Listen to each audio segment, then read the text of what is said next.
కూడి వచ్చిన సంఘమంతటికి కూడా నా ఒక నిండు వందనాలు తెలియపరుచుకుంటూ ఉన్నాను.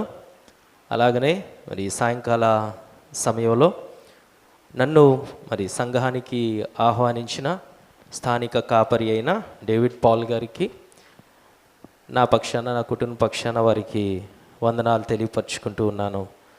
ఒక ప్రవక్తని దేవుడు ఏర్పాటు చేసుకున్నాడు. ఈ ప్రవక్త పేరు యోనా. ఈ యోనా అనే ప్రవక్తని దేవుడు ఏర్పాటు చేసుకున్నాడు. కానీ యోనా గ్రంథంలోనే ఈ యొక్క పేరు కనబడుతుంది అని మాత్రం అనుకోకూడదు. ఈ ప్రవక్త ఎక్కడ అంతకుముందు కనిపిస్తాడు అని అంటే 2 రాజుల గ్రంథంలోని 14వ అధ్యాయంలో కనబడతాడు. మత్తయి సువార్తలో కూడా క్రొత్త నిబంధనలో యేసు ప్రభువారు యోనా కొరకు కూడాని మరి 12వ అధ్యాయం 16వ అధ్యాయం, లూకా సువార్తలో 11వ అధ్యాయంలో కూడా ఈ యోనా కొరకు ప్రస్తావన అనేది జరిగింది. కావున ఒక వ్యక్తి కొరకు పాత నిబంధన గ్రంథంలో రాయబడి ఉన్నది, క్రొత్త నిబంధనలో యేసుక్రీస్తు వారు కూడా వివరించారు. కొన్ని సందర్భాల్లో ఆయన యొక్క పేరుని సూచించారు, సూచనప్రాయంగా తీసుకున్నారు అని అంటే ఆయన జీవితంలో కొన్ని ఆత్మీయ పాఠాలు ఉన్నాయి. అవి మనం నేర్చుకోవాలి. మన జీవితాలకి ఆయన జీవితానికి కొన్ని సమతుల్యమైన విషయాలు ఉన్నాయి అని దేవుడు చాలా స్పష్టంగా మాట్లాడుతూ ఉన్నాడు. హల్లెలూయా, హల్లెలూయా. మరి యోనా విషయంలో మన వాక్యంలోకి వెళ్తూ ఉండగా మరి ఈ రాత్రికాల సమయంలో వాక్య భాగంలో యోనా పత్రికలో యోనా గ్రంథంలో 3వ అధ్యాయంలో 1-2 వచనాలు. యోనా 3లో 1-2 వచనాలు చదువుతారండి ఎవరైనా? అంతటా యెహోవా వాక్కు 2వ మారు యోనాకు ప్రత్యక్షమై సెలవిచ్చినదేమనగా, నీవు లేచి నినివే మహాపురమునకు పోయి నేను నీకు తెలియజేయు సమాచారము దానికి ప్రకటన చెయ్యము. కాబట్టి యోనా లేచి యెహోవా సెలవిచ్చిన ఆజ్ఞ ప్రకారము నినివే పట్టణమునకు పోయెను. చిన్న ప్రార్థన చేసుకుందాం. పరిశుద్ధాత్ముడా, నైనా నీ యొక్క పరిశుద్ధాత్మ వాక్కుని మాకు దయచేయండి. నైనా నీ వాక్కు మా జీవితాల్లోకి జీవము నింపుతుంది తండ్రి. మమ్మల్ని వెలుగులోకి నడిపిస్తుంది ప్రభా. నైనా మమ్మల్ని ప్రక్షాళన చేస్తుంది. కావున నీ వాక్కు ద్వారాగా ప్రభ మమ్మల్ని మా జీవితాన్ని తాకండి నాయనా. నీ సిలువ చాట నన్ను కూడా మరుగుపరిచి ఆయత్తపరచవలసిందిగా కోరుతూ యేసయ్య పరిశుద్ధ నామములో అడిగి వేడుకుంటూ ఉన్నాము తండ్రి. ఆమేన్, ఆమేన్, ఆమేన్. కావున మరి యోనా జీవితంలో యోనా అప్పటికే ప్రవక్తగా ఉన్నాడు. అప్పటికే ఇజ్రాయేల్ ప్రజలకి దేవుడి మాటలన్నిటినీ, సూచనలు, సలహాలను ఆయన ఏదైతే చెప్పాలనుకుంటున్నాడో అవన్నీ కూడా ఇజ్రాయేల్ ప్రజలకి చెప్తూ చక్కని మరి ఆ జీవితాన్ని గడుపుతూ ఉన్నాడు. ఈ సమయంలో ఏం జరిగింది అని అంటే దేవుని యొక్క వాక్యము ప్రత్యక్షమైంది, దేవుని యొక్క సూచన ప్రత్యక్షమైంది. యోనాకి వెంటనే దేవుని వాక్యం ఏం ప్రత్యక్షమై చెప్తూ ఉన్నాడంటే, దేవుడు యోనా నినివే పట్టణంలో 120,000 మంది పైనే ప్రజలు ఉన్నారు, వారి దోషము నా కనుల ఎదుట కనబడుతూ ఉన్నది. మరి ఈ నినివే పట్టణానికి నువ్వు వెళ్ళి నా మాటగా సువార్తను ప్రకటించి నన్ను అక్కడ ప్రకటించినప్పుడు, నా ఉద్దేశాలని, నా యొక్క సంకల్పాన్ని వారికి తెలియచేసినప్పుడు వారి యొక్క దోషములను నేను క్షమించి వారిని నా ప్రజలుగా చేర్చుకుంటాను. కావున నువ్వు ఈ మహాకార్యం కొరకు వెళ్ళాలి అని దేవుడు చెప్పేశాడు యోనాకి. అయితే యోనా కూడా ఏం చేశాడంటే, మనం ఎలాగైతే దేవుని ఎదుట వాక్యం ఎదుట తల ఉంచుతామో అలాగే యోనా కూడా చక్కగా ఎలాగ తల ఊపేసి చక్కగా ఏం చేశాడంటే వెళ్తాను అని దేవునితో మాట్లాడుకున్నాడు. ఒప్పందాలు కూడా జరిగిపోయాయి. ఆ తర్వాత ఏం జరిగిందనంటే, తను వెళ్ళిన తర్వాత అంటే దేవుని యొక్క మహాసంకల్పం ఉన్నది. చాలా సందర్భాల్లోని మరి ఎలాగుంటుందంటే, మనకి ఒక నూతనమైన కార్యాన్ని దేవుడు ఇవ్వాలనుకుంటాడు. ఒక నూతనమైన కార్యాన్ని మనకు అప్పగించి ఒక నూతనమైన సంకల్పాన్ని ఆయన చేయాలని నీ పట్ల నాతో కూడా ఉంటుంది. కానీ మనం ఏం చేస్తామంటే, మనం విని మళ్ళీ పెడచెవుని పెడతాం అనమాట. అంటే ఆయన మాట అప్పుడే వింటాము, అప్పుడే మర్చిపోతాం. మనం చెయ్యం, అంటే మనం ఇష్టపడం. ఒక్కొక్క సందర్భంలో ఏంటంటే సుఖము అంటే ఆ ప్రాంతానికి ఆ సంఘానికి లేదా ఆ ఒక అలవాట్లకి మనం అలవాటు పడిపోయి మనం బయటికి వెళ్ళి నశించిపోతున్న వారిని వెతికి రక్షించడానికి ఇష్టపడట్లేదు, మనం కష్టపడడానికి ఇష్టపడట్లేదు. దేవుని యొక్క ఇష్టాన్ని మనం తీసుకొని కష్టం వరకు వెళ్ళాలి. కానీ ఈరోజు అలాంటి ప్రయత్నాలు మనం చేయకపోవడం వల్ల ఏం జరుగుతుందనంటే సువార్త అనేది ఎక్కడా కూడా జరగట్లేదు. నూతనమైన ఆత్మలు ఏమి కూడా మన సంఘాల్లోకి రావట్లేదు. కనబడిన వాళ్ళే మళ్ళీ ఆదివారం కనబడతారు, మళ్ళీ అదే సంవత్సరం కూడా అదే కనబడతా ఉంటారు. కావున ఏంటంటే యోనా కూడా మనలాంటి వాడే, ప్రవక్త అయినప్పటికీ కూడా యోనా జీవితం కూడా మనలాంటి జీవితమే. తను కూడా ఇష్టపడలేదు వెళ్ళడానికి, కానీ దేవుడు ఎదుటి మాత్రం ఒప్పుకున్నాడు. ఒప్పుకున్న తర్వాత ఏం చేశాడంటే యోనా నినివే పట్టణానికి వెళ్ళాలి, కానీ జొప్ప అనే ఊరికి వచ్చాడు. ఆ ప్రాంతంలో ఓడలు, వ్యాపార ఓడలు ఇవన్నీ కూడా వెళ్తూ ఉంటాయి, పెద్ద పెద్ద వ్యాపార ఓడలు. యోనా ఎటువైపు వెళ్ళాలి అంటే యోనా నినివే పట్టణానికి వెళ్ళాలి, 2500 కిలోమీటర్లు. కానీ తన ఎటు ప్రయాణం చేస్తాడంటే తర్షీషు అంటే స్పెయిన్ అనే ఈ కంట్రీ ఏదైతే ఉన్నదో ఇప్పుడు ఇటువైపు ప్రయాణం చేస్తాడు. అంటే అది తూర్పు వైపు ఉంటే పడమర వైపు వెళ్తున్నాడు. అది ఎంత దూరం అని అంటే ఇంచుమించు 4000 కిలోమీటర్ల దూరం అది. దేవుడు నినివే 400 కిలోమీటర్లు, 400 కిలోమీటర్లు. కానీ ఈ తర్షీషు 4000 కిలోమీటర్లు. అంటే దేవుడు చెప్పిన దానికన్నా ఇంకా ఎక్కడికో వెళ్ళిపోదాము అని తను ఆలోచనలో ఉన్నదనమాట. మీరు 1 యోనా పత్రికలో యోనా రాసిన అది యోనా పత్రికలో మీరు 1వ అధ్యాయంలో మీరు 3వ వచనములో యెహోవా సన్నిధిలో నిలవక ఓడ వారితో కూడా తర్షీషునకు పోవుటకు ఓడ ఎక్కును అని అంట. ఇప్పుడు చూడండి, ఇప్పుడు జాగ్రత్తగా, దేవునితో ఒప్పందం అయిపోయింది, నేను వెళ్తాను అని అన్నాడు. అంటే మరి వెళ్ళాలి కదా, వెళ్ళకుండా తను ఏం చేస్తున్నాడు, అక్కడి వరకు వెళ్ళి తన యొక్క ఆలోచన పెట్టాడు. అంటే నేను ఎందుకు వెళ్ళాలి అంటే అక్కడ ఒక కారణం ఉన్నది. ఈ నినివే పట్టణం అష్షూరియులు పట్టణంలోనూ ఉన్నదనమాట. ఈ అష్షూరియులు ఎవరనంటే చాలా కాలంగా ఇజ్రాయేలు ప్రజలకి శత్రువులు. అందుకనే ఈ శత్రువుల దగ్గరికి నేను వెళ్ళి సువార్తను చేయడం ఏంటి, ఈ శత్రువులు అన్యుల దగ్గరికి వెళ్ళి నేను వాక్యం చెప్పడం ఏంటి అని చెప్పి తన మనసుకు నొచ్చుకొని తన ఆత్మాభిమానం ఏదో దెబ్బతిన్నది అని అనుకున్నట్టు తను ఏం చేశాడంటే ఓడ ఎక్కి ఎటు వెళ్ళవాలి, నినివేకి వెళ్ళవలసిన వాడు తర్షీషుకు వెళ్తున్నాడు. చూడండి దేవునితో ఒప్పందాలు ఎలాగుంటాయి. దేవుని ప్రజలు మనం కూడా కొన్ని సందర్భాల్లోని ఒప్పందాలు చేసుకుంటాం, కానీ మనం ఆ మాటకి నిలబడం. అదే మనకు వచ్చిన ఇబ్బంది. ఒప్పందాల మీద నిలబడం మనం. ఒకసారి మరి నాకు మా ఒక తెలిసిన అబ్బాయి మా సంఘానికి, నేను ఇది విశాఖపట్నంలో ఉన్నప్పుడు విషయం చెప్తున్నాను, ఇంచుమించు 15 సంవత్సరాల క్రిందట. అబ్బాయి బిఎస్ఎన్ఎల్లో ఇంజనీర్, పెళ్ళి కావాల్సిన వాడు. అయితే నాతో పాటు ఒక అబ్బాయి చదువుకునేవాడు మా కాలేజీలో. వాళ్ళకి ఒక మరి సహోదరు ఉంది, చెల్లి ఉంది, ఆమెకు కూడా సంబంధాలు వెతుకుతున్నారు.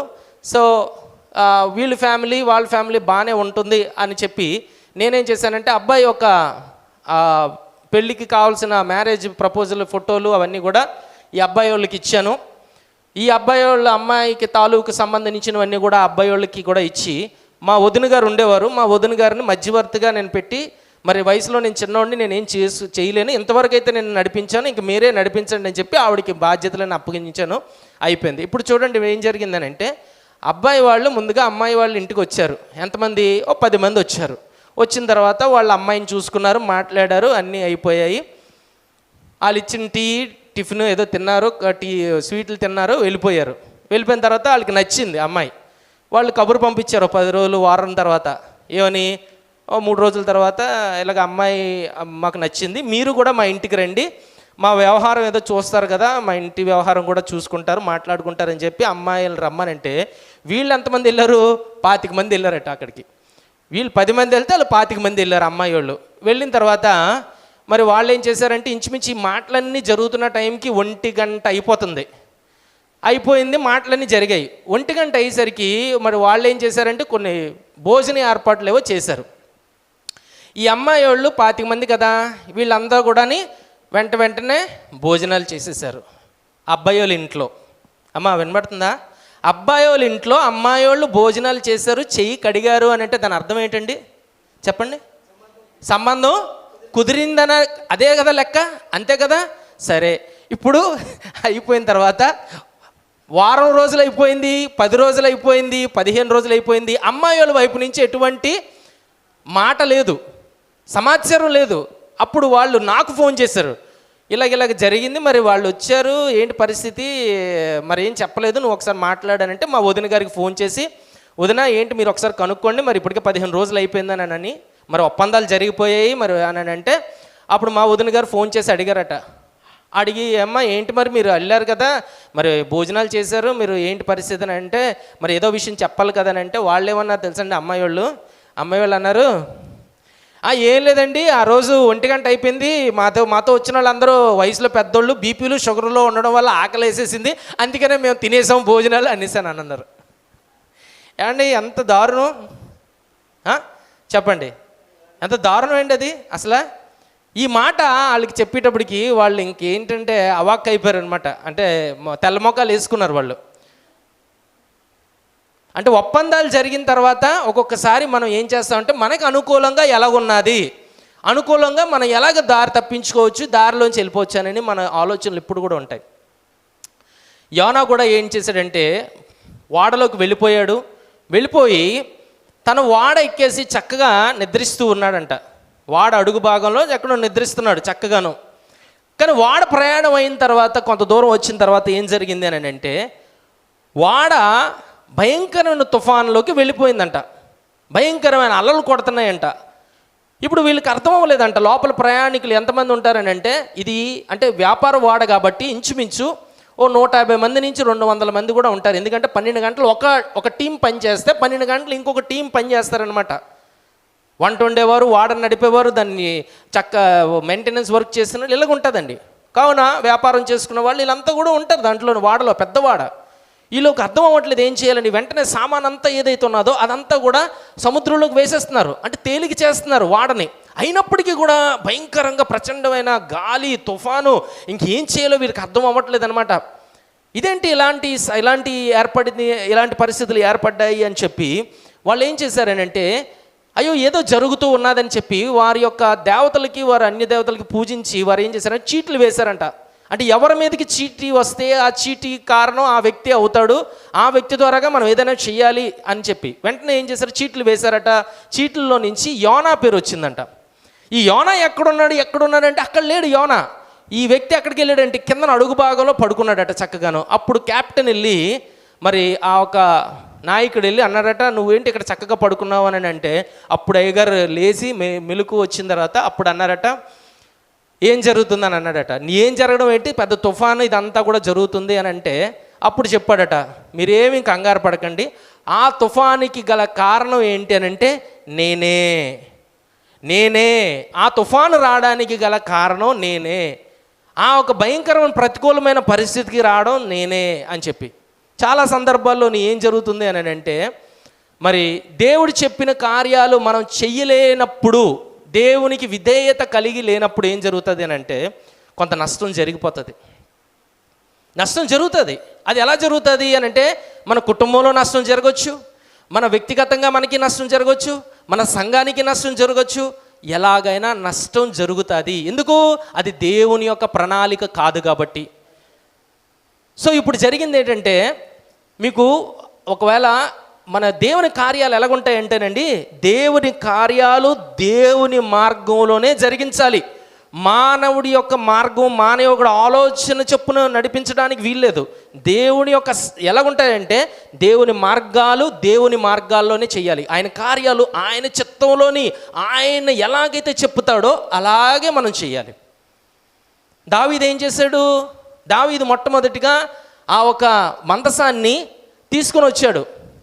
మందసాన్ని తీసుకొని వస్తూ ఉండగా దేవునితో ఏమంటారు, ఎటువంటి ఒక మాటలు జరపలేదు, దేవుణ్ణి అడగలేదు, నేను ఎలా తీసుకొని రావాలి నీ మందసాన్ని, ఎంత జాగ్రత్తగా తీసుకొని రావాలి, దానికి చేయవలసిన విధి విధానాలు ఏంటి, నేను ఎవరిని ఏర్పాటు చేయాలి అనే విషయాన్ని దావీదు పక్కన పెట్టేశాడు. కానీ అంతకన్నా ముందు అంటే ఎక్కడ ఉన్నది మీరు ఇంటికి వెళ్ళి చదవండి, నేను రిఫరెన్స్ చెప్తున్నాను. 1వ దినవృత్తాంతాలు 13వ అధ్యాయంలో ఇది చాలా చక్కగా స్పష్టంగా రాయబడి ఉన్నది. ఆ 13వ అధ్యాయంలో కన్నా ముందు అధ్యాయం 12వ అధ్యాయంలో దావీదు దేవుణ్ణి పక్కాగా అడుగుతాడు, 2 సార్లు అడుగుతాడు, నేను యుద్ధంకి వెళ్ళాలా వద్దా అని చెప్పి. యుద్ధానికి వెళ్ళు అని దేవుడు 2 సార్లు చెప్తాడు. కానీ ఈసారి ఎప్పుడైతే దేవుని మందసాన్ని తీసుకొని రావాలో దావీదు ఏం చేశాడంటే తన యొక్క తెలివితేటల్ని ఉపయోగించి ఏం చేశాడంటే ఆ మందసాన్ని తీసుకొని వస్తూ ఉండగా ఆ సమయంలో ఉజ్జీ ఎవరైతే ఉన్నాడో తను మోస్తూ ఉండగా ఆ మందసం ఒక్కసారిగా అది కొంత దూరం వచ్చేటప్పటికి అది కాస్తంత ఒరిగిందనమాట.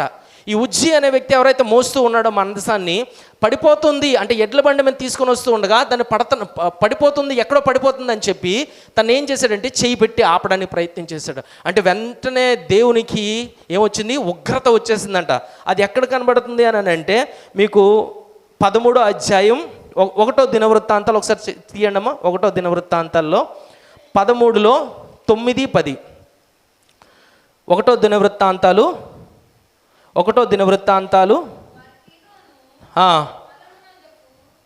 వారు కీదోను కళ్ళెమునొద్దకు వచ్చినప్పుడు చదవండమ్మా.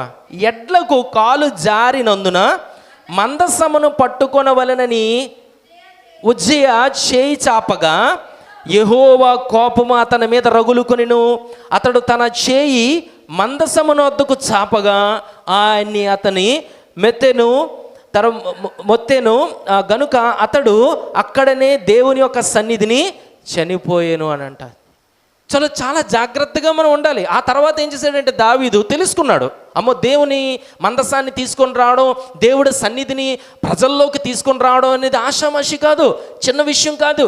దీనికి కావలసిన భారీ ఏర్పాట్లు ఏవైతే ఉన్నాయో అవన్నీ కూడా నేను ముందు దేవుని దగ్గర అడిగి తెలుసుకొని దేవుని సన్నిధిలో ఉండి కొంతకాలము కొన్ని రోజులైనా పట్టినా పర్వాలేదు, నేను ఉండి వాటిని తెలుసుకొని అప్పుడు నేను మందసాన్ని తీసుకొని వస్తానని చెప్పి దావీదు మరలా దేవునితో సంప్రదింపులు జరిపిన తర్వాత, పెద్దలతో సంప్రదింపులు జరిగిన తర్వాత అప్పుడు మందసాన్ని ఏం చేశాడు, తీసుకొని జాగ్రత్తగా వచ్చాడంట. హల్లెలూయా. అది 14 అదే దినవృత్తాంతాలు 1వ దినవృత్తాంతాలు 14వ అధ్యాయంలో మీకు 12, 13 15లో 13 నుంచి ఉంటాయి. ఇంతకుముందు మీరు చదువుతారమ్మా, అక్కడ కాదు 15లోని 12 నుంచి చదవండి అమ్మా. లేవీల పితరుల సంతతులకు మీరు పెద్దలై ఉన్నారు.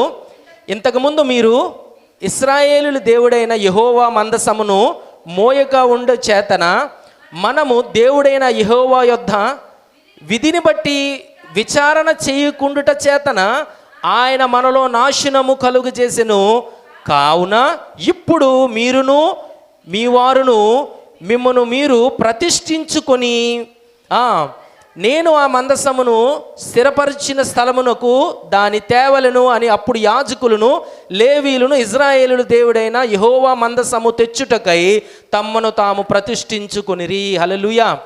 కావున దేవుని యొక్క మందసాన్ని తీసుకొని రావడానికి ఎంత సిద్ధపాటు జరిగిందో చూడండి. దేవుని ప్లానింగ్ అలా ఉంటుందండి, ప్రతిష్ఠించుకోవడం జరిగింది. ఇంత పెద్ద ప్రణాళిక ఉందన్నమాట దేవుడు మందసాన్ని తీసుకొని రావడానికి. అలాగే దేవుని యొక్క సంకల్పాన్ని, దేవుని యొక్క మహిమను మనం పొందుకొని మనం ముందుకు వెళ్తున్నప్పుడు దేవుని ప్రతి అడుగు కూడా మనం దేవునిలో ఎలాగ వెయ్యాలి, దేవా నీ యొక్క సంకల్పం ఏంటి, నీ యొక్క ప్రణాళిక ఏంటి, నేను ఎలా నడుచుకోవాలి, నా ఒక అడుగులు ఎలాగ ఉండాలి, నీ మార్గాలు ఏంటి నాకు ముందుగా తెలియచేయి, నీ మార్గాల్లో నేను నడుచుకుంటాను అని మనం ఎప్పటికప్పుడు ఆత్మ పరిశీలన చేసుకోవాలి. కానీ అవిధేయతకి ఎంత బలమైన శాపం ఉంటుందో తెలుసండి. చాలా బలమైన శాపాలు వచ్చేస్తాయి.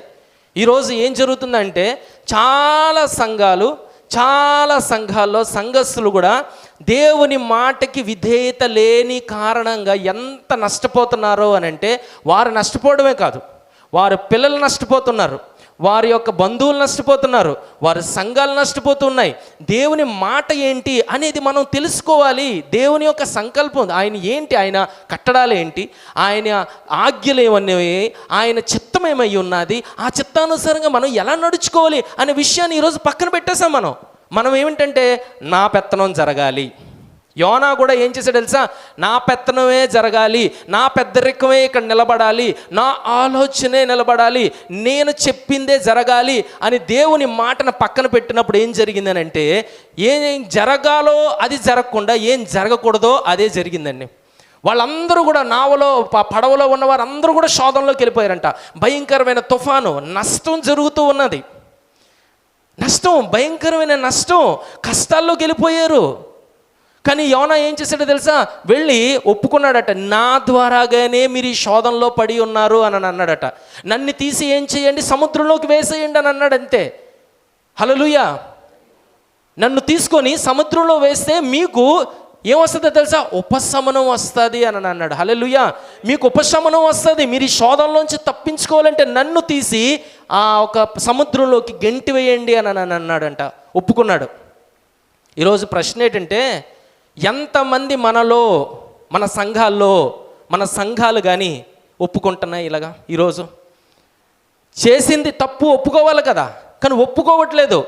వాళ్ళతో పాటు ఎంత నష్టాన్ని తీసుకొని వెళ్తున్నారని అంటే, ఈరోజు కుటుంబాలు కొన్ని నాశనం అయిపోతూ ఉన్నాయి. అంటే వాళ్ళు పంతం నెగ్గాలి, వారి మాటే నెగ్గాలి, వారు విధేయత చూపించరు. విధేయత చూపించలేని వారుగా ఉండిపోతున్నాం. చాలా సందర్భాల్లో ఎంత నష్టం జరుగుతుందని అంటే, ఎంత నష్టమైనా జరిగినా కూడా, ఎంత వారు కష్టాల్లోకి వెళ్ళిపోతున్నా కూడా దీనికి కారణం ఏంటి అనేది ఆలోచన చేయట్లేదు. అయ్యా తండ్రి, నీ సన్నిధికి వచ్చి, అయ్యా నేను ఏం చెయ్యాలి, నా కుటుంబం ఈ కష్టాల్లో ఉన్నది, అయ్యో నా కుటుంబస్తులందరూ కూడా ఈ పరిస్థితుల్లో ఉన్నారు, నా సంఘం అంతా కూడా ఈ పరిస్థితుల్లో ఉన్నది, నేను ఏ విధంగా నీకు అవిధేయతలో ఉన్నాను, ఎక్కడ నన్ను నేను సరిచేసుకోవాలి, ఎక్కడ నేను బాగు చేసుకోవాలి, నీ వాక్యం నన్ను సరిచేయగలదు, నీ వాక్కును నాకు అనుగ్రహించు. అయ్యా నీ భక్తులకు నువ్వు ఎన్నోసార్లు కనిపించావు, నీ భక్తులతో నువ్వు మాట్లాడావు, నీవు నాతో కూడా మాట్లాడిన సందర్భాలు, అనుభవాలు ఉన్నాయి. అలాంటప్పుడు నువ్వు నాకు దూరంగా ఎలాగుంటావు? నేను తప్పు చేస్తే నన్ను సరిదిద్దవలసినవి తండ్రివి నీవే కదా, నీ కుమారుడుగా నేనున్నాను కదా అని చెప్పి మనం ప్రభు సన్నిధిలోకి వచ్చి ప్రభు దగ్గర అడిగి ప్రభు యొక్క సంతోషాన్ని, ప్రసన్నతను మనం పొందుకోవాలి. కానీ మనం ఏమైపోతున్నామో తెలుసా? రాను దూరం అయిపోతున్నాము. ఎందుకో తెలుసా? మన పంతమే నెగ్గాలి. మనలో ఉన్న ఇంకా కొన్ని ఏమంటారు, ఆ లోపల ఏమండి, ఎన్ని ఆదివారాలైనా, ఎన్ని కొత్త సంవత్సరాలు వచ్చినా లోపల ఉండవలసిన మాత్రం లోపలే ఉంటున్నాయి, అవి వెళ్ళట్లేదు. గర్వం, అహంకారం, ఇంకేమంటారు, పంతము, పెద్దరికము, పెత్తనాలు, ఇవన్నీ కూడా అలాగే భయంకరంగా మనం తయారైపోయి మనం ఏదైతే చేయాలో అది చేయలేని పరిస్థితిలో మనం ఎంత దారుణంగా మనం విఫలం అయిపోతున్నామో, మన కుటుంబాలు కూడా అంతగా విఫలం అయిపోతూ ఉన్నాయి. అంత కుటుంబాలు కూడా నష్టపోతున్నాయి. మనం చేసుకోవాలి, ఆత్మ పరిశీలన చేసుకోవాలి, ఎక్కడ మనం తప్పిపోతున్నాము. యోనా జీవితంలో యోనా ఏం చేశాడో తెలుసా? యోనా తప్పుని దాయలేదండి. నిజంగా ఈ విషయంలోని యోనా చాలా మంచి పని చేశాడు. ఒప్పుకోలు జరిగింది. తన తప్పు ఏంటో ఒప్పుకున్నాడు, ప్రజల దగ్గర ఒప్పుకున్నాడు. ఈరోజు మనం ఏం చేస్తాం తెలుసా? మనం ప్రజలకి నష్టాన్ని కలిగిస్తాము, ప్రజల్ని ఏం చేస్తాం, ఇబ్బందుల్లో చేసేసి తినంగా దేవుడి దగ్గరికి వెళ్ళిపోయి అయ్య బాబోయ్ తండ్రి, అయ్య బాబోయ్ నన్ను క్షమించు, నేను వాళ్ళ పట్ల ఇలా చేసేసాను, వాళ్ళ పట్ల అలా చేసేసాను, వాళ్ళు ఎంత మాట అన్నాను, వాళ్ళు అంత మాట అన్నాను అని మనం దేవునితో వెళ్ళిపోతున్నాం. మరి వీళ్ళ సంగతి ఏంటి? నష్టపోయిన వీళ్ళకి వెళ్ళి క్షమాపణ చెప్పవలసిన బాధ్యత ఉందా లేదా మనకి, ఈ ప్రజలకు, ఈ కుటుంబానికి? ఈరోజు చాలా కుటుంబాలు ఇలాగే నష్టపోతున్నాయి. దేవుని మాటకి విధేయత లేదు. దేవుడు చెప్పింది ఏంటి, మనం చేస్తుంది ఏంటి, దేవుడు ఇచ్చిన ఆ ఒక సంకల్పం ఏంటి, మనం వెళ్తున్న మార్గాలు ఏంటి అనేది ఏంటి, ఆత్మ పరిశీలన ప్రతిరోజు కూడా చేసుకోవలసిన బాధ్యత మనపై ఉన్నది. మన కుటుంబాలను ఊరికినే మనం ఎక్కడో శోధనలోకో, లేదా మన సంఘాలను ఎక్కడో శోధనలోకో, బాధల్లోకో, కష్టాల్లోకో మనం పంపించేలేమండి. మనం ఆత్మ పరిశీలన చేసుకోవాలి. ఆత్మ పరిశీలన చేసుకొని మన అవిధేయత ఎక్కడున్నదో అవిధేయతని మనం చూసుకోవాలి. మన అవిధేయతని ఎక్కడ మనం అతిక్రమించాము, ఆయన మాటను ఎక్కడ అతిక్రమించాం అనేది ఆ పాయింట్లోకి రావాలి. ఆ పాయింట్లోకి వచ్చినప్పుడు ఏం జరుగుతుంది అంటే క్రీస్తు సిలువ అనేది ఏదైతే ఉంటుందో అదే పాయింట్. అయ్యా నీ సిలువ దగ్గరకు వచ్చాను, నన్ను నీ రక్తంతో కడిగి నన్ను శుద్ధీకరించి నన్ను మరలా నువ్వు ఏం చేయాలి, నన్ను పవిత్రపరిచి ప్రతిష్ఠించుకో, నీ కార్యాల కొరకు మరలా నన్ను సిద్ధపరచు అని మనం అడగాలి. కానీ ఈరోజు అడగట్లేదు ఎవడో కూడా, ఎవరో రావట్లేదు. ఎందుకు? ఎవరి కాలు బిజీ అయిపోయాం మనం. ఏమండి, చాలా బిజీ అయిపోయాం కదా. ఎంత బిజీ అయిపోయాం మనం, సీరియల్స్ బిజీ, మరి షికారులు బిజీ అయిపోయాం. ఏదో దేవుడి సన్నిధికి వస్తాం కానీ ఇక్కడ మనసు కూడా ఇక్కడ ఉండదు. ఇంట్లో ఏం జరుగుతుంది, పక్కింట్లో ఏం జరుగుతుంది, వీధిలో గొడవలు ఏమవుతున్నాయి, చాలా మట్టుకు మన ఆలోచనలన్నీ కూడా అక్కడే ఉంటాయి. మనం ఎక్కడే ఉంటాం కానీ మన ఆలోచనలు అక్కడికి వెళ్ళిపోతూ ఉంటాయి. అవిధేయత ఎంత శాపగ్రస్తం ఉంటుందో తెలుసా? అవిధేయత వల్ల కొన్ని వందల వేల మంది ప్రజలు నష్టపోయారండి. ఏలీ కుమారులకి ఏలీ చెప్పాడు, దేవుడు చెప్పాడు. ఏలీ ఎక్కడ? 1 సమూయేలు గ్రంథం 2వ అధ్యాయంలో చెప్పాడు. ఏలీ, నిన్ను యాజకత్వంలో ఉంచుతున్నాను, నిన్ను కుమారుల్ని కూడా నువ్వు చాలా జాగ్రత్తగా నాకు విధేయుడిగా ఉండాలి, నా మాటను తృణీకరించకూడదు, నువ్వు ఇశ్రాయేలు ప్రజలను నడిపించాలి, నువ్వు నీ కుమారులని అని చెప్పినప్పుడు ఏలీ ఏం చేశాడో తెలుసా? కంప్లీట్గా తన కుమారులందరూ కూడా అవిధేయత కలిగి దేవునికి వ్యతిరేకమైన పాపిష్టి పనుల్లోకి వెళ్ళిపోయారు. ఇష్టానుసారమైన జీవితాన్ని జీవించేసి వారు ఏం చేశారంటే ఎంత పెద్ద భయంకరమైన శాపాన్ని తీసుకొని వచ్చారో తెలుసా? మొదటి రోజు ఫిలిస్తీన్లతో యుద్ధము చేయగా, 1 సమూయేలు గ్రంథం 4వ అధ్యాయము అంతా కూడా మీరు ఇంటికి వెళ్ళి చదవండి. దేవుడు పదే పదే హెచ్చరించినప్పటికీ కూడా ఇజ్రాయేల్ ప్రజల్ని తప్పుదోవలోకి తీసుకొని వెళ్ళిపోయారు. ఏలీ కుమారులు కూడా వాళ్ళు ఏం చేశారు? మొదటి రోజు ఫిలిస్తీన్లతో యుద్ధం చేయగా 4,000 మంది చనిపోయారండి, హతమైపోయారు. 4,000 మంది అండి, ఒక రోజులో చనిపోవడం. మన బిడ్డలో 4,000 మంది ఇజ్రాయేల్ ప్రజలు చనిపోయారు. వాళ్ళు ఏమన్నారో తెలుసా? ఇజ్రాయేల్ ప్రజల్లో వాళ్ళు, నా పెద్దలు, వీళ్ళందరూ కూడా ఒక నిర్ణయం తీసేసుకున్నారు. అయ్యో, మన దగ్గర దేవుడు మందసం లేదు. దేవుని మందసం అంటే దేవుని ప్రత్యక్షత ఏదైతే ఉన్నదో షీలోహులో ఉంది. అక్కడి నుంచి ఆ మందసాన్ని తీసుకొని వచ్చి ఇక్కడ పెట్టి మన యుద్ధ భూమిలో మనం మళ్ళీ ఫిలిస్తీన్లతో యుద్ధం చేద్దాం అని చెప్పి సొంత నిర్ణయాలు తీసుకొని, దేవునితో ఎటువంటి సంప్రదింపులు లేక, దేవునితో ఎటువంటి మాటలు లేవు, వీళ్ళు ఏం చేశారంటే ఆ ఒక షీలోహు నుంచి దేవుని మందసాన్ని తీసుకొని వచ్చి పెట్టారు. వెంటనే పెద్ద పెద్ద కేకలు వేశారంట యుద్ధ భూమిలో. ఫిలిస్తీన్లు జడిసిపోయారు. అమ్మో, దీనితో ఎలాగ యుద్ధం చేస్తాం, యెహోవా సన్నిధి అక్కడికి వచ్చేసింది అని చెప్పి. అయినప్పటికీ కూడా ఫిలిస్తీన్లు ఏం చేశారో తెలుసా? ఇజ్రాయేల్ ప్రజలతో యుద్ధం చేశారు. ఇజ్రాయేల్ ప్రజలు ఫిలిస్తీన్లతో యుద్ధం చేశారు. మర్నాడు రోజున చేస్తే ఎంతమంది చనిపోయారో తెలుసా? ఇజ్రాయేల్ ప్రజలమ్మ ఎంతమంది తెలుసా? 30,000 మంది చనిపోయారండి. 30,000 మంది అంటే మీరు ఆలోచించేయండి. ఇజ్రాయేల్ ప్రజల్లో 30,000 మంది ఒక్క రోజులో శత్రువుల చేతిలో హతమైపోయారని అంటే ఎంత దౌర్భాగ్య స్థితి అండి. అంటే దేవుడు లేడా అక్కడ? మరి దేవుడు ఉండాలి కదా, మందసం ఉన్నప్పుడు దేవుడు ఉండాలి కదా. దేవుడు ఎప్పుడు ఉంటాడు అని అంటే దేవుని యొక్క చిత్తాన్ని నెరవేర్చినప్పుడే దేవుడు అక్కడ ఉంటాడు. దేవుని యొక్క మాటకు విధేయత కలిగినప్పుడే దేవుని ప్రసన్నత అక్కడ ఉంటుంది. ఈరోజు ఏం జరుగుతూ ఉన్నది మన జీవితాల్లో, మన వ్యవస్థలో ఏం జరుగుతుంది, మన వ్యవస్థలో ఏం జరుగుతుందో తెలుసా? మన యొక్క సంఘాల్లో ఏం జరుగుతున్నదో తెలుసా? దేవుని యొక్క ప్రసన్నత అనేది లేదు. దేవుని యొక్క ప్రత్యక్షత మాత్రం అలాగ ఉన్నదంతే, ప్రజెన్స్ ఉన్నదంతే. ఆయన ప్లెజర్ అంటారు, ఆయన ప్రసన్నత అనేది, ఆనందం అనేది పోయింది. మన ద్వారా ఆనందం పోయింది. ఆయన ఉండాలి కాబట్టి, తల్లిగా తండ్రిగా ఉండాలి కాబట్టి ఉంటున్నాడు అంతే. 30,000 మంది చనిపోతే ఒకడు యుద్ధ భూమిలోంచి తప్పించుకొని ఏలీ దగ్గరికి వచ్చాడు, యాజకుడి దగ్గరికి వచ్చి చెప్పాడంట, అయ్యా చనిపోయారు, 30,000 మంది చనిపోయారు ఈరోజు యుద్ధంలో ఇజ్రాయేల్ ప్రజలు, 30,000 మంది, మీ 2 కుమారులు కూడా చనిపోయారు అనని. మరి దేవుని మందసం ఏమైంది అని అంటే, దేవుని మందసాన్ని ఫిలిస్తీన్లు తీసుకుపోయారు అని అనగానే ఆ మాట విని ఏలీ వెనక్కి పడిపోయి మెడలు విరిపోయి చనిపోయాడండి. ఏలీ యొక్క కోడలు ఎవరైతే ఉన్నారో ఫినిహాస్, ఆ కుమారుడు యొక్క వైఫ్, తను ఎవరైతే ఉన్నారో ఆ భార్య ఎవరైతే ఉన్నారో తను ప్రసవ వేదన పడుతూ ఉన్న టైంలో ఆ రోజే ఆ మాట విన్న తర్వాత ఒక బిడ్డని జన్మనిచ్చి ఆ బిడ్డకి ఇకబోద్ అని పేరు పెట్టి చనిపోయింది ఆమె కూడాని. ఇకబోద్ అని అంటే ఏంటి? దేవుని యొక్క ప్రసన్నత విడిచి వెళ్ళిపోయింది అని, దేవుని యొక్క మహిమ విడిచి వెళ్ళిపోయింది అని అర్థం అనమాట. అంటే ఈరోజు ఎలాంటి పరిస్థితిలో ఉన్నామనంటే, ఎంతమంది మనం తీసుకున్న ఒక్క తప్పుడు నిర్ణయము, మీరు జాగ్రత్తగా వినండి, మనం తీసుకున్న ఒక తప్పుడు నిర్ణయము ఎంతమంది ప్రజలు ఎన్ని మంది ఆత్మలు ఏమవుతున్నాయో తెలుసా? నశించిపోతూ ఉన్నాయి.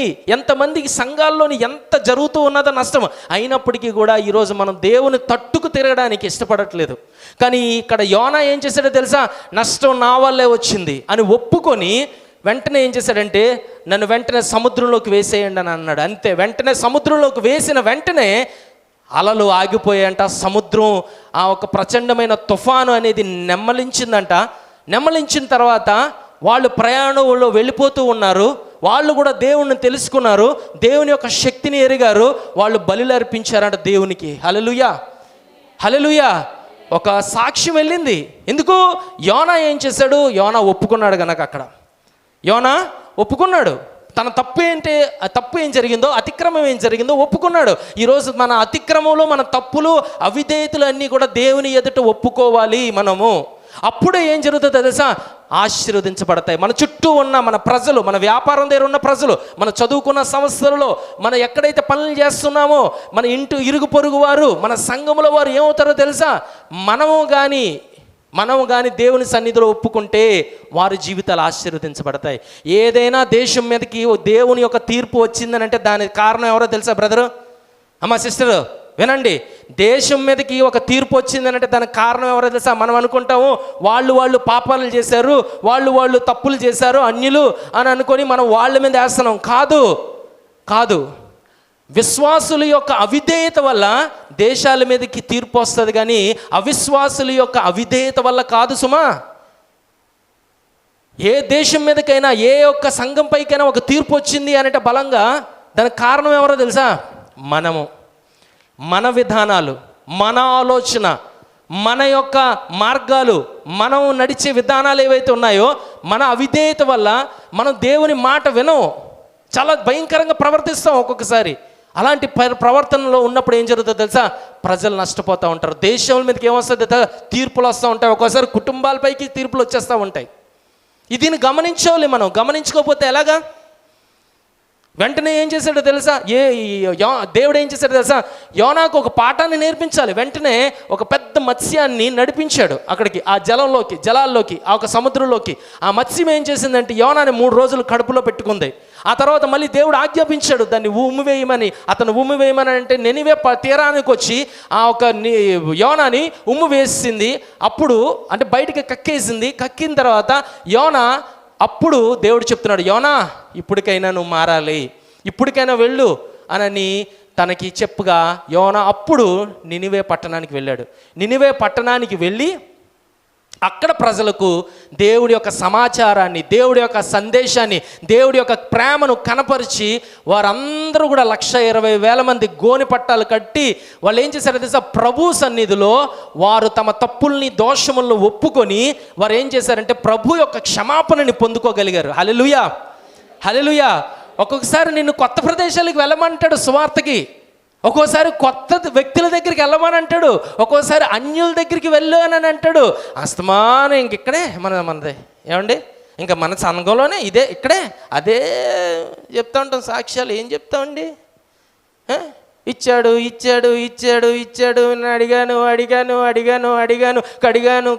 అడిగాను ఇచ్చేసాడు. ఇదే దీనికి కాదు మనం పెట్టుకున్నది. బయటికి వెళ్ళాలి ప్రపంచంలోకి. బయట నశించిపోతున్నారు, వాళ్ళ దగ్గరికి వెళ్ళు. మనం వెళ్తే ఎలా ఉండాలో తెలుసా? క్రీస్తు ప్రేమ కనబడాలి. మనం వెళ్తే ఎలా ఉండాలో తెలుసా? క్రీస్తు సిలువ మనలో మన ద్వారాగా కనిపించాలి, ఇతరులకి, అన్యులకు కనిపించాలి. సిలువ ప్రేమ ఏంటో, క్షమాపణ ఏంటో అని చెప్పి మనం నేర్చుకోవాలి విషయాలన్నిటినీ. అప్పుడు ప్రజలు, చుట్టుపక్కల ఉన్నవాళ్ళు నీ జీవితాన్ని చూసి, నా జీవితాన్ని చూసి, నీ సాక్ష్యాన్ని చూసి, నా సాక్ష్యాన్ని చూసి, నీ కుటుంబ ప్రవర్తనను చూసి, నా కుటుంబ ప్రవర్తన చూసి, మన సంఘాలని చూసి వాళ్ళు ఏం చేస్తారో వాళ్ళ జీవితాలు మార్చుకుంటారు. అప్పుడు నీలో మార్పు నీలో కానీ నాలో కానీ మార్పు రాకపోతే ఏ ఒక్కడో కూడా ఇక్కడ చుట్టుపక్కల వాళ్ళు ఎవ్వరూ మారరు. మనలో రావాలి ముందు మార్పు, మనలో పశ్చాత్తాపం రావాలి, మనలో ఒప్పుకోలు రావాలి, మనలో క్రీస్తు ఉండాలి. మన క్రీస్తు ఉన్నప్పుడు మన జీవితాలు ఎలాగుంటాయో తెలుసా? తగ్గింపులోకి వెళ్ళిపోతాయి, పరిశుద్ధత, యథార్థతలోకి వెళ్ళిపోతాయి, క్షమించే గుణం ఉంటుంది, ప్రేమించే గుణం ఉంటుంది. అవి ఏం చేస్తాయి తెలుసా? సమాజం మీద ప్రభావాన్ని చూపిస్తాయి. అదే దేవుని యొక్క శక్తి. హల్లెలూయా. పౌలు భక్తుడు అంటాడు, ఇంకా నువ్వు జీవించేవాడును నేను కాదు, క్రీస్తే నా యందు జీవిస్తూ ఉన్నాడు అని నీలోంచి ఒక మాట ఎప్పుడైతే వస్తుందో అప్పుడు అద్భుతాలు, ఆశ్చర్యకార్యాలు ఈ ప్రపంచంలో జరుగుతాయి. హల్లెలూయా. నీ కుటుంబంలో జరుగుతాయి. నీ కుటుంబంలో ఇంకా రక్షింపబడలేదు అని అంటే కారణం ఎవరో తెలుసా? పైనోళ్ళు అనకండి, కుటుంబస్తులు అనకండి, మనమే దానికి కారణం. మన కుటుంబాలు ఇంకా రక్షణ పొందుకోలేదు అని అంటే దానికి కారణం ఎవరో తెలుసా? మనమే. మన సంఘాల్లోకి ఇంకా రక్షణ పొందుకోలేని వారు ఉన్నారు అంటే దానికి కారణం మనమే. ఎందుకంటే మనం శక్తివంతమైన ప్రభావవంతమైన జీవితాన్ని జీవించలేకపోతున్నాం కారణంగా ఈ యొక్క నష్టం జరుగుతుంది. హల్లెలూయా. కానీ ఒకానొక రోజు దేవుని యొక్క ఇది కూడా ఉంటుంది, లెక్క ఉంటుంది. ఆ లెక్కలో నువ్వేం చేయాలో తెలుసా? దేవుని ఎదుట నిలబడి చెప్పాలి. ఏం చెప్తాం అప్పుడు? చెప్పడానికి ఉంటుందా? సమయం ఉంటుందా? తడిబడిపోతాం, తడిచిపోతుంది అప్పుడు అంతా కూడాని. అలా ఉంటాయి దేవుని యొక్క పనులు. ఏమండి, యోనా ప్రజల దగ్గరికి వెళ్ళినప్పుడు అన్యులు మారిపోయారు, వాళ్ళ రాజు మారాడు, ప్రజలందరూ మారాడు. కానీ ఇంకా యోనాలో ఒక్క కోణంలో ఇంకా ఉంది. ఏంటో తెలుసా? ఏ వ్యక్తులను అయితే నేను శపించడానికో రావాలో ఆ వ్యక్తుల ద్వారా ఆ వ్యక్తులు రక్షింపబడ్డారు అనే చిన్న అహంకారం, గర్వం ఉండిపోయింది తనలోని. ఇంకా మారలేదు, మారకుండా వెళ్ళిపోయాడంట. ప్రజలు మారిపోయారు, యోనా మారలేదు. అన్యులు మారిపోతారు ఒక్కొక్కసారి, కానీ నువ్వు నేను మారమేమో అలాగ ఉంటుంది, భయంగా ఉంటుంది. నిజంగానే. ఎందుకు? మొదటివారు ఏమవుతారటండి? కడపటివారు. అంటే దాని అర్థం ఏంటి? మొదటివారు ఏమవుతారు? కడపటివారు అంటే ఏమైపోతారు? మనం అనుకుంటున్నాం కదా, మనం క్రైస్తవులవి అదండి ఇదండి అని మనం కాలు రగరేసుకొని చెప్తూ ఉంటాం కదా. అదే 20 సంవత్సరాల నుంచి 30 సంవత్సరాల నుంచి అయ్య బాబు మా తాత ముత్తాతలు అందరు క్రైస్తవులే అని చెప్తూ ఉంటాం కదా. మనం ఏమైపోతాం తెలుసా? మొదటివారు అని అనుకున్న వాళ్ళు వెళ్ళిపోతారట, చివరికి వెళ్ళిపోతారట. అక్కడ ఉంటారు కదా, అయ్యో మేమెంత దౌర్భాగ్యులవి, అయ్యో మేము ఎంత పాపులవి, అయ్యో మాకు అసలు రక్షణ ఉన్నదా, అయ్యో తండ్రి ఎప్పుడైనా మమ్మల్ని చూస్తావా అని ఆ కడపట్టి వారు ఎవరైతే ఉంటారో వాళ్ళు ఏమైపోతారట? ప్రభు రాజ్యంలోకి వచ్చేటప్పటికి మొదటివారు అయిపోతారట. అదే అన్యులు అయిపోతారు. అలాగా సీన్ మారిపోద్దండి. మనం అనుకుంటున్నాం ఏదో. ఆయన రాజ్యం వచ్చేలోపు ఎంతో కాలం కాదు, ప్రభు రాజ్యం రాకమునుపు చిన్న తీర్పులు ఉన్నాయి. ఈ తీర్పు సెక్షన్ అంతా జరుగుతుంది. ప్రతి ఒక్కరికి కూడా ఉంటుంది తీర్పు. ఏ ఒక్కరు కూడా తప్పించుకోవడానికి వీలు లేదు. ష్యూర్, పక్కాగా నేను చెప్తున్నాను. డెఫినెట్లీ దేవుడు నాతో చెప్పాడు, మాట్లాడాడు, తీర్పు ఉంటుందని అన్నాడు. అంటే సంఘాల మీద తీర్పు, వ్యక్తిగతంగా తీర్పు, విశ్వాసం మీద తీర్పులు, ఇవన్నీ కూడా అయిపోతాయి. అయిపోయిన తర్వాత ఎవరైతే నిలబడతారో ఆ కాలంలో ఉన్నవారిని దేవుడు వాడుకుంటాడు. హల్లెలూయా, హల్లెలూయా. వాడుకున్న తర్వాత సువార్త జరుగుతుంది. అప్పుడు దేవుని యొక్క రాకడ సంభవిస్తుంది. హల్లెలూయా. ఇప్పుడు ఈ వ్యక్తి యోనా అనే వ్యక్తి ఎవరైతే ఉన్నాడో, ఈ యోనా వ్యక్తి ఏమన్నాడో తెలుసా? ఆయన ఇంకా మనసులో ఇంకా మరి ఉన్నది కదా, లోపల చిన్నది ఉండిపోయింది కదా, మానలేదు ఇంకా అది. ఆయన వెళ్ళిపోయి ఊరు చివరికి వెళ్ళిపోయి చిన్న పందిరి వేసుకొని ఆ పందిరిలో కూర్చొని నిష్ఠూరం అనమాట. నేను శపించడానికి వచ్చాను, నేను వాళ్ళని అది అనడానికి వచ్చాను, అయ్యో నేను ఇచ్చేసేసాను అచ్చేసేసానని ఇంకా లోపల ఏమవుతుంది? కొత్తలు ఆడుతుందంట. తెలుసమ్మా కొత్తలు ఆడడం? మనకి తలకాయ మాసం ఉడుకుతూ ఉంటుంది కదా, ఏమండి? అంతేనా? తలకాయ మాసం ఉడుకుతున్నప్పుడు ఒక సౌండ్ వస్తుంది. మీరు ఏమండి? కొత్తలు ఆడుతూ ఉంటుంది. ఏమండి? అలాగుంటుంది. అలాగ అయిపోతున్నాడు ఎవరు? యోనా. అయిపోయినప్పుడు దేవుడు అన్నాడు, ఏం చేశాడో తెలుసా? ఒక సొర చెట్టును మొలిపించాడంట పందిరి దగ్గరే. అది చక్కగా అల్లుకున్నదంట, ఆ ప్రాంతం అంతా అల్లుకొని తనకి నీడనిచ్చిందంట. ఈలోపు ఏం చేశాడు? ఒక పురుగును పంపించాడు. ఆ సొర చెట్టుని అంతటిని పురుగు ఏం చేసింది? దొలిచేసిందంట, మొత్తం దొలిచేసింది. అప్పుడు మళ్ళీ ఏడుస్తున్నాడట, అయ్యో ఎంత మంచి సొర చెట్టు నాకు నీడనిచ్చింది, ఇది పురుగు తినేసింది అని చెప్పి మళ్ళీ ఏడుపు. అంటే మనకి కూడా ఏడుపు ఇదే జీవితకాలం అంతా మనకి కూడా ఇదే ఏడుపు. మనం కూడా కొత్తలు ఆడిపోతూ ఉంటాం. ఈ లోపు దేవుడు ఏదో ఇస్తాడు, అయినప్పుడు దానికి కూడా మనం రగిలిపోతూ ఉంటాం, తీసేసా వేయటనని. అప్పుడు దేవుని యొక్క వాక్యం ఏంటో చెప్తున్నాడో తెలుసా?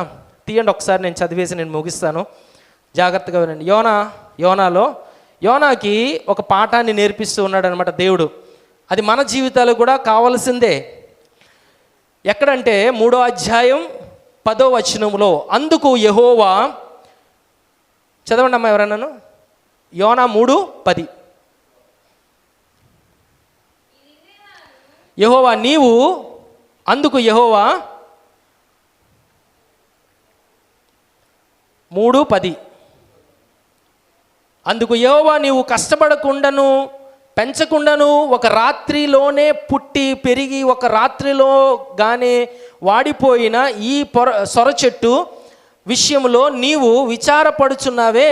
అయితే 120,000 కంటే ఎక్కువై కుడి ఎడములు ఎరుగని జనము బహు పశువులను గల నినివే మహాపురము విషయములో నేను పడవద్దా అని యోనాతో సెలవిచ్చెను అంట. హల్లెలూయా, హల్లెలూయా. అంటే అప్పుడు ఏం జరిగింది? యోనాకు అన్నాడంట, యోనా నువ్వు చెట్టుని వేయలేదు, నువ్వు మొలిపించలేదు, దానికి ఎటువంటి పోషణ నువ్వు చేయలేదు, కానీ పురుగు వచ్చి తినేసి వెళ్ళిపోతే నువ్వు ఎంత బాధపడుతున్నావు? మరి ఈరోజు నా జీవితం కూడా అంతే కదా. వీళ్ళందరినీ నేను ప్రేమించాను, సర్వలోకాన్ని నేను ప్రేమిస్తూ ఉన్నాను, అందరినీ అదే ప్రేమతో నేను ప్రేమిస్తూ ఉన్నాను. నా ప్రేమ అలాంటిది వారి పట్ల. అలాంటప్పుడు వాళ్ళు నశించిపోతూ ఉంటే నేను ఎలా చూడగలుగుతాను? ఇది న్యాయమేనా అని చెప్పి యోనాకి ఇంకో పాఠాన్ని నేర్పించాడు. ఏమంటే ప్రకృతి మాట విన్నదండి, సముద్రం మాట విన్నది. ఏమండి సముద్రం మాట విన్నది. సముద్రంలో ప్రయాణం చేస్తున్న ప్రయాణికులు కూడా వాళ్ళు మాట విన్నారు. ఏమండి వాళ్ళు విన్నారు. మత్స్యము ఏదైతే ఉన్నదో, పెద్ద మత్స్యం ఏదైతే ఉన్నదో అది కూడా, వేల్ ఫిష్ ఏదైతే ఉన్నదో అది కూడా మాట విన్నది.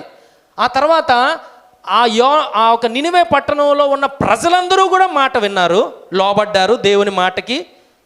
వారి జీవితాలు మారాయి, వాళ్ళు రక్షణ పొందుకున్నారు. ఏమండి రక్షణ భాగ్యంలోకి వచ్చారు, దేవుని రాజ్యంలోకి వారు వచ్చి రాగలిగారు వాళ్ళు.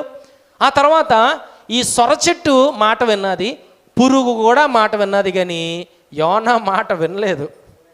ఎంత దారుణం అంటే చూడండి, ఇంతమంది మారుతున్నా ఒక్కొక్క సమయంలో మనం ఏదంటే ఆత్మాభిమానం దెబ్బతింటుంది అనేది పక్కన పెడితే దేవుని మాటలు ఏంటి, దేవుని యొక్క వాక్కు ఏం చెప్తుంది, దేవుని సందేశం ఏంటి, దేవుని యొక్క హెచ్చరికలు ఏమై ఉన్నాయి నా జీవితం పట్ల, నా జీవితం ద్వారాగా నేను ఎంతమందిని చేరుకోగలుగుతాను, ఎంతమందిని సువార్తకి నేను వెళ్ళి వాళ్ళకి సువార్తను అందించి వారి జీవితంలో నశించిపోకుండా వారిని ఏ విధంగా నేను కాపాడగలుగుతాను, దేవుని రాజ్యాన్ని నేను ఏ విధంగా కట్టగలుగుతాను. నేనే కాదు, నా కుటుంబము కూడా ఈ కార్యక్రమంలో వారు పాలు పంచుకోవాలి. నా కుటుంబమే కాదు కానీ నేను వెళ్ళే సంఘం కూడా ఈ కార్యక్రమంలో వారు కూడా ఉండాలి.